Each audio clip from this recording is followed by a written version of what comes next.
আমরা যে প্রিজন ভ্যানটি দেখতে পাচ্ছি এই প্রিজন ভ্যানে করেই মূলত আজ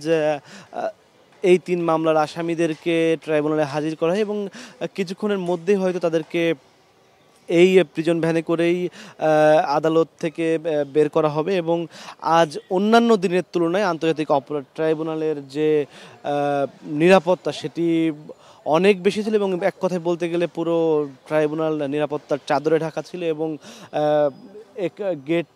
মোট ৩ দফায় এখানে চেকিং করে তারপর ভিতরে ঢুকতে দেওয়া এবং অন্যদিন আমরা এজলাসে যখন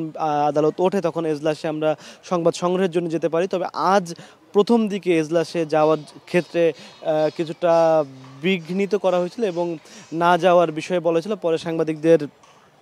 দাবির প্রেক্ষিতে ভিতরে ঢুকতে দেওয়া হয়। আমরা কিছুক্ষণ আগেই আসামি পক্ষের আইনজীবীদের ব্রিফিং শুনলাম এবং তারা তাদের দাবির কথা, তাদের আর্জির কথাও আদালতে জানিয়েছেন এবং আগামী ২০ নভেম্বর মূলত গুমের ২ মামলার এবং ৫ নভেম্বর দেওয়া হয়েছে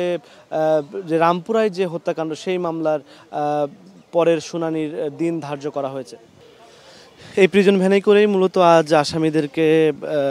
নিয়ে আসা হয়েছে এবং এটি একটি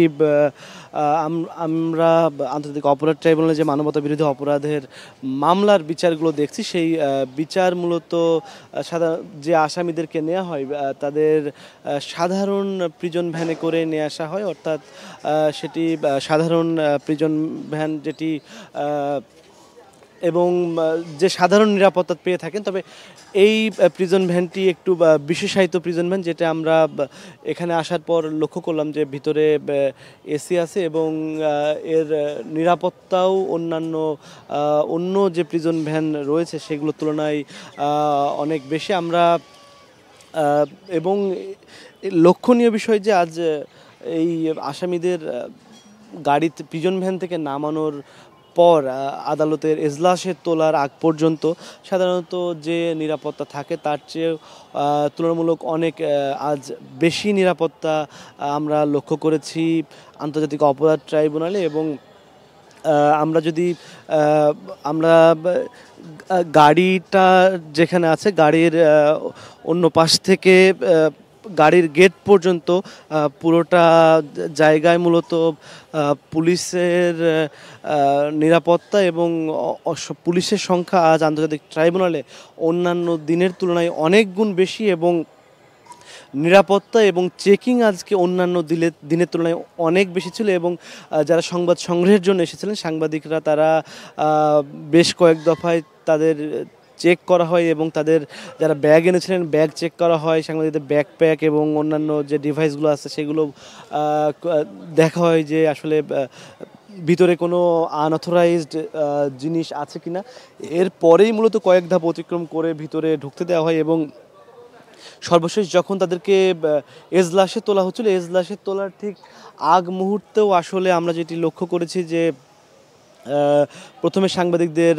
এজলাসে শুনানি শুনতে দেয়া হবে কি হবে না সেটি নিয়েও এক ধরনের